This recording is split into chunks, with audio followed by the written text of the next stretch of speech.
S'ils brillent dans la 3e saison de Succession, les Roy ne sont pas les premiers à déchaîner les passions dans leur guerre pour conserver leur empire. Des Thibault aux Boussardel, 5 séries centrées sur de riches familles, à retrouver sur Madelon. Le Beau Monde porté par un Fabrice Lucchini novice, Le Beau Monde a été diffusé pour la première fois à l'été 1981 sur Antenne. Réalisé et scénarisé par Michel Polac, ce téléfilm dévoile le jeune acteur dans la peau de Jean-Pierre, un vendeur d'assurance.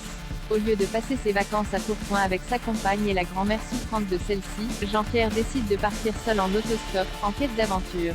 C'est là qu'il croise la route d'Eric, Gregor von Redzory, qui accepte de le faire monter dans sa luxueuse Jaguar. Bientôt, ce vieil homme visiblement fortuné invite le modeste assureur à passer quelques jours dans sa villa à Saint-Tropez. Une fois arrivé, Jean-Pierre découvre avec étonnement cet univers aussi luxueux que décadent, habité par une famille qui l'est tout autant. Les Thibault, un patriarche conservateur, orgueilleux, riche et qui passe son temps à asseoir son autorité auprès de ses enfants et de ses proches. Non, il ne s'agit pas de description de Logan Roy, Brian Cox, de Succession, mais bien de celle d'Oscar Thibault.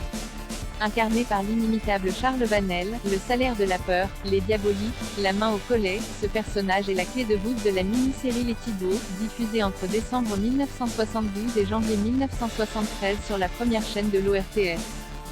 Adapté du cycle romanesque éponyme de Roger Martin Dugard, les 6 épisodes nous plongent dans l'histoire d'Antoine et Jacques Thibault. Interprétés respectivement par Philippe Rouleau et François Dunoyer, les 2 fils d'Oscar doivent choisir quel destin emprunter malgré l'ombre de leur père. Tandis que le premier est l'aîné, un médecin aussi conservateur que son paternel et entièrement voué à sa carrière, son petit frère, de 9 ans son cadet, est un écorché vif déterminé à se révolter. Une saga familiale passionnante dans laquelle on retrouve Judith Magre et même le plus jeune Gérard Darmon.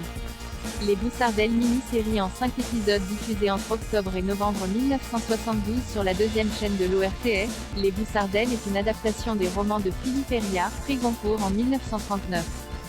Véritable saga qui a passionné de nombreux Français, elle raconte l'ascension et la déchéance des Boussardel, une famille bourgeoise ayant construit sa fortune sous la Restauration.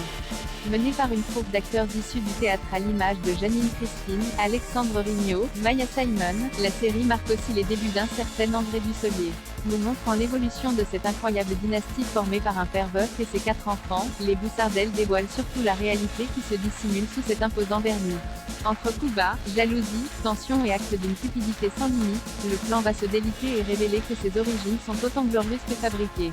La famille Seagal avant les Roy, les téléspectateurs ont pu se délecter des tribulations des Damien Lacour, l'incroyable plan au centre de la série La famille Seagal. Dirigée par le patriarche sévère, gloire passée du théâtre, cette famille de 4 générations habite un luxueux hôtel parisien. Mais si les affaires semblent être reluisantes, il n'en est rien et les dettes s'amoncellent.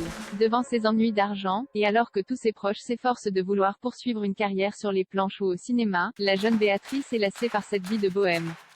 Aspirant à devenir avocate, elle va tout faire pour réussir à trouver une stabilité, mais c'est sans compter sur Rafaelo Santisteban, un homme mystérieux qui se présente au Damien Lacour en prétendant avoir écrit une pièce pouvant tous les sauver de la banqueroute. Une chronique familiale drôle et piquante, qui offre surtout l'occasion de découvrir les premiers pas de Carole Bouquet à l'écran avant qu'elle n'entame la carrière qu'on lui connaît. Beauregard réalisé par Claude de Givray, notamment co-scénariste de François Truffaut sur Baiser volé et Domicile conjugal, Beauregard nous entraîne à la rencontre de la dynastie de Maitret durant pas moins d'un siècle.